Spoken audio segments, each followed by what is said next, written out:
Buenos días, hermanas. Vamos a continuar con nuestra serie La Carta a los Hebreos. Vamos con el tema 67. El día de hoy se llama Ayudándonos unos a otros.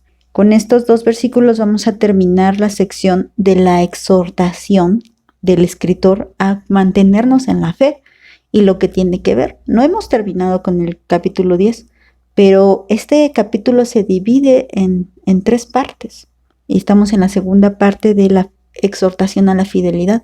Y en la tercera parte vamos a entrar nuevamente a la advertencia contra la apostasía. En el tema anterior hablamos de la importancia de no fluctuar, de no titubear, de mantenernos firmes, inamovibles en cuanto a nuestra esperanza y nuestra fe en el Señor Jesucristo. Ahora vamos a ver cuáles son las siguientes indicaciones que nos da el escritor en cuanto a nuestra fe, en cuanto a nuestra fidelidad a Cristo. Leamos el capítulo 10 de Hebreos, los versículos 24 y 25. Dice así: y considerémonos unos a otros para estimularnos al amor y a las buenas obras, no dejando de congregarnos como algunos tienen por costumbre, sino exhortándonos, y tanto más cuanto ven que aquel día se acerca. Bueno, considerémonos. A mí me llamó la atención esta palabra, considerémonos. Si ustedes se recuerdan, esta palabra ya la habíamos estudiado y la estudiamos precisamente en Hebreos capítulo 3 versículo 1. Se los voy a leer. Por tanto, hermanos santos, partícipes del llamamiento celestial, consideren al apóstol y sumo sacerdote de nuestra profesión, Cristo Jesús. Entonces aquí cuando estudiábamos esta parte dijimos pues que la palabra considerar significa, según el diccionario Strong, fijar la mirada, mirar atentamente, observar completamente, poner mucha atención. Y exactamente es la misma palabra, la palabra katanoeo, que quiere decir considerar, percibir, observar, comprender. Fija la mirada, fija la mente. Ahora, ¿cómo nos puede dar una indicación acerca de Jesucristo, no? Dice, fija la mirada en el apóstol y sumo sacerdote de nuestra profesión. Bueno, eso lo entendemos. Sí entiendo que mis ojos tienen que estar puestos en Jesús. Eso lo entiendo. Pero entonces, ¿cómo me dice ahora en este versículo que también fije la mirada para estimularnos unos a otros? O sea, o veo a Cristo o veo a los otros. No entiendo. Bueno, pues fíjate que esto comprende el mandamiento principal que nuestro Señor Jesús puso y el segundo después de este. Recuerda que el primero y más grande mandamiento es: amarás al Señor tu Dios con todo tu corazón, con toda tu alma y con toda tu mente, con todas tus fuerzas.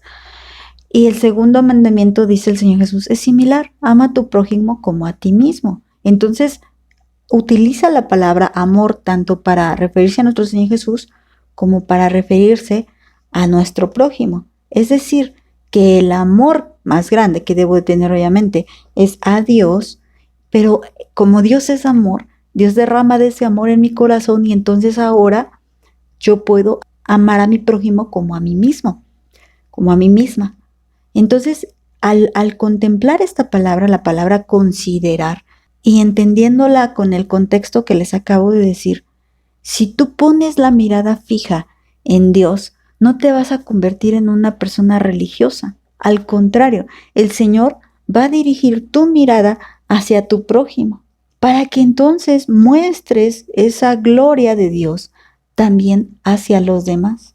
Es decir, que seas de buen testimonio, que ames a tu prójimo. Cuando tú consideras y pones atención a Dios, el Señor va a quitarte tu egoísmo, nos lo va a quitar, hermanas, nuestro egoísmo, nuestro yo, y va a ayudarnos a que también prestemos atención a nuestra hermana, nuestro hermano, nuestro esposo, nuestros hijos, nuestro vecino. Pero bueno, aquí en el contexto de este tema se está refiriendo a los hermanos en la fe, porque no puedes estimular al amor y a las buenas obras a un incrédulo, porque no puede amar ni puede hacer buenas obras. Entonces se está refiriendo a los hermanos, a la iglesia. Si tú fijas la mirada en Cristo, entonces Él te va a ayudar a que también fijes la mirada en las necesidades de los hermanos. Por eso dice, considerémonos unos a otros para estimularnos al amor. Y bueno, ¿qué es esto de estimularnos? Vamos también a meditarlo. Y cuando hay un estímulo es algo que provoca a. Si lo viéramos como algo malo, por ejemplo, algo te puede incitar a pecar, pero en este caso es más bien algo que te estimula a hacer lo bueno, es como lo contrario.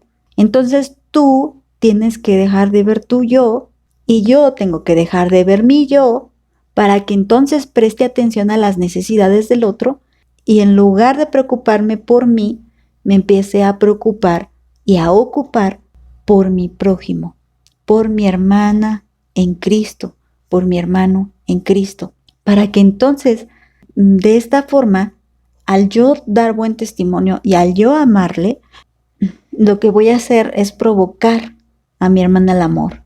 Fíjate que es tan importante dar buen testimonio, es tan importante la manera en la que tú te expresas. Si tú se te hace fácil tener alguna mala conversación, tú podrías estar incitando a hacer lo malo a otra persona.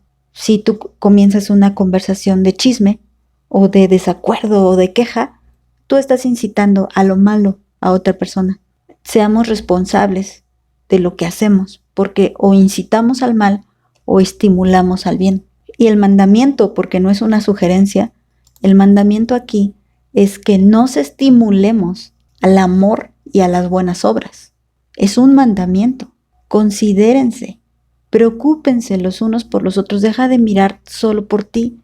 Y mira, lo vamos a completar con lo que dice en el siguiente versículo, el 25, no dejando de congregarnos como algunos tienen por costumbre.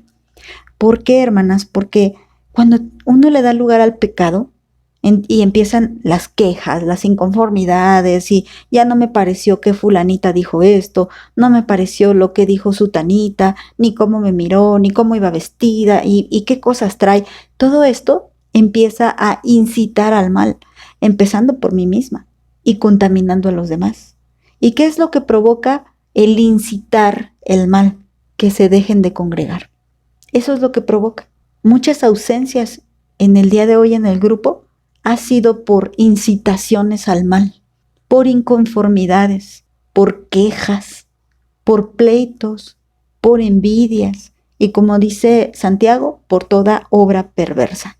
Entonces, muchas de esas cosas que ahora pasan, por la cual muchos de los cristianos dejan de congregarse, es porque ellos fueron incitados por otros cristianos o por otras personas a cometer lo malo, a pecar, aunque sea de pensamiento.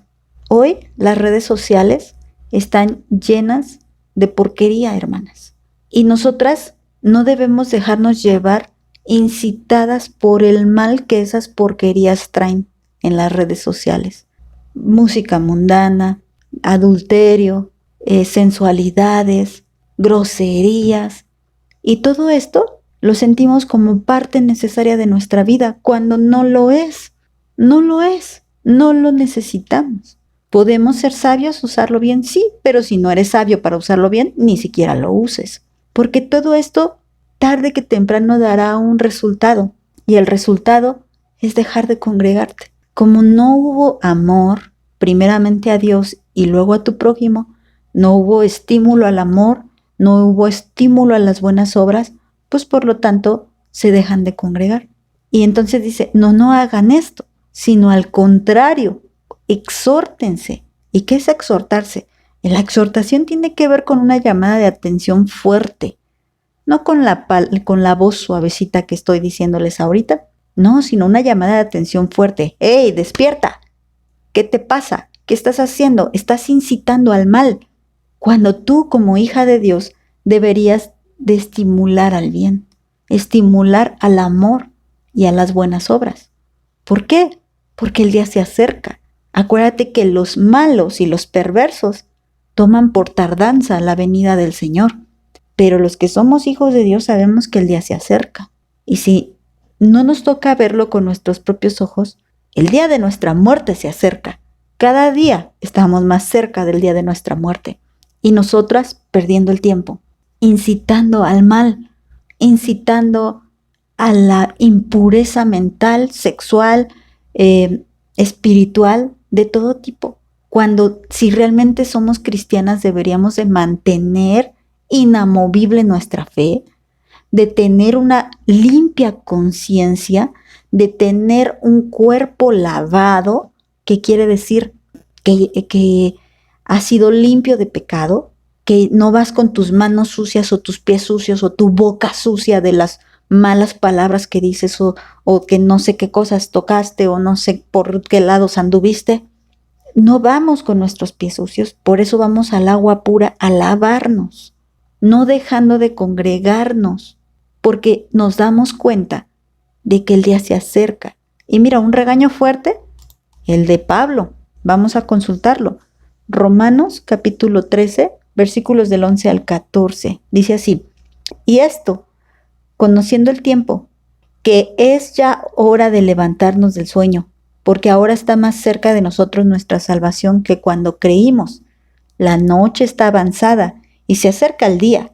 Desechemos pues las obras de las tinieblas, vistámonos las armas de la luz, andemos como de día honestamente, no en glotonerías y borracheras, no en lujurias y lascivias, no en contiendas y envidia, sino vístanse del Señor Jesucristo y no provean para los deseos de la carne. Este regaño fue más fuerte que la exhortación que hizo en la carta a los Hebreos. Ya desecha las obras de las tinieblas, porque date cuenta que el día está avanzado y se acerca la noche. Y las noches aquí se refiere al tiempo de la manifestación del anticristo, cuando la gran tribulación venga. ¿Y tú qué armas tienes? ¿Armas de luz? ¿O qué armas tienes? Dice que no debemos de andar en glotonerías. Vamos a meditarlo. No vivamos para nuestro vientre. Y si no tenemos para comer, ¿qué? No andemos en glotonerías, en borracheras. No vengan con que, ay, no pasa nada, ¿qué tanto es tantito? Por favor, santifiquémonos. En lujurias, acuérdate que tiene que ver con lo sexual, las lascivias, los deseos desmedidos. Gente que solo está pensando en los cuerpos, en el acto sexual y no sé qué tanta cosa. En contiendas y en envidias, las rivalidades aún dentro de... Y esto se lo dijo a la iglesia de los romanos para prevenirlos, como ya hemos estado consultando esto. Para prevenirlos, no debemos de vivir así. Por eso nosotros debemos de ocuparnos de las cosas que son de Dios. Y para ocuparnos en las cosas que son de Dios debemos congregarnos. Es ficticio, de verdad totalmente ficticio, que alguien se sienta cristiano en su casa. Me refiero a que no quiera congregarse ni tener relación con ningún hermano porque todos son horribles, porque nadie le da el ancho, porque todos son unos hipócritas, porque nadie me comprende y acá fulanito tache por esto y sutanito tache por esto. Y toman el papel de jueces y en realidad están proveyendo para los deseos de la carne, teniendo envidias, teniendo celos, teniendo contiendas, incitando a otros a la queja, a la inconformidad, en lugar de estimular a otros al amor. Sí, vamos a la iglesia, hay discusiones, hay roces, hay diferencias, no estaba muy de acuerdo con lo que dijo fulanito, sutanito, pero recuerdo que yo tengo que estimular al amor a los demás. Entonces, amo al otro a pesar de mis diferencias, porque Dios me dio ese mandamiento, ámalo y hazle el bien. Buenas obras significa hacerle el bien. Haz lo que tenga que ver con el amor. Bendícelo, ora por él, sé amable, ayúdale. Si necesita una ofrenda, ofréndale, lo que sea necesario. Tenle paciencia, sopórtalos. Esto es considerarnos unos a otros. Pero fíjate, primeramente pusimos la mirada, como nos dijo el capítulo 3, primeramente pusimos bien puesta la mirada en el apóstol y sumo sacerdote de nuestra fe. Y como tenemos la mirada bien puesta, bueno, luego voy a mirar bien y fijamente a mis hermanos, pero no para criticarlos, sino para amarlos y ayudarlos. Por eso los voy a mirar bien, para saber su necesidad y en qué puedo serle útil. La mayoría de las personas se congrega para ver en qué me sirve la iglesia a mí. Bueno, hablo de la gente que no conoce a Dios, pero los que somos cristianos y los que hemos entendido debemos de congregarnos para ver en qué te puedo servir yo a ti. Esa es la idea. Ese es el propósito. Cristo no vino para ser servido, sino para servir. Y nosotros, considerándolo a Él, ahora debemos de considerar a los demás, así como Él nos consideró a nosotros. Él, siendo Dios, nos consideró, nos miró y tuvo misericordia de nosotros. Nosotros también miremos a los demás y tengamos misericordia de ellos, porque ya hemos mirado primeramente la obra redentora de Cristo. Y el mandamiento es amarnos, estimularnos y no dejando de congregarnos. No es una opción, es un mandamiento. Y si tú no te estás congregando, estás desobedeciendo. Bueno, vamos a dejarlo hasta aquí. Que el Señor te bendiga.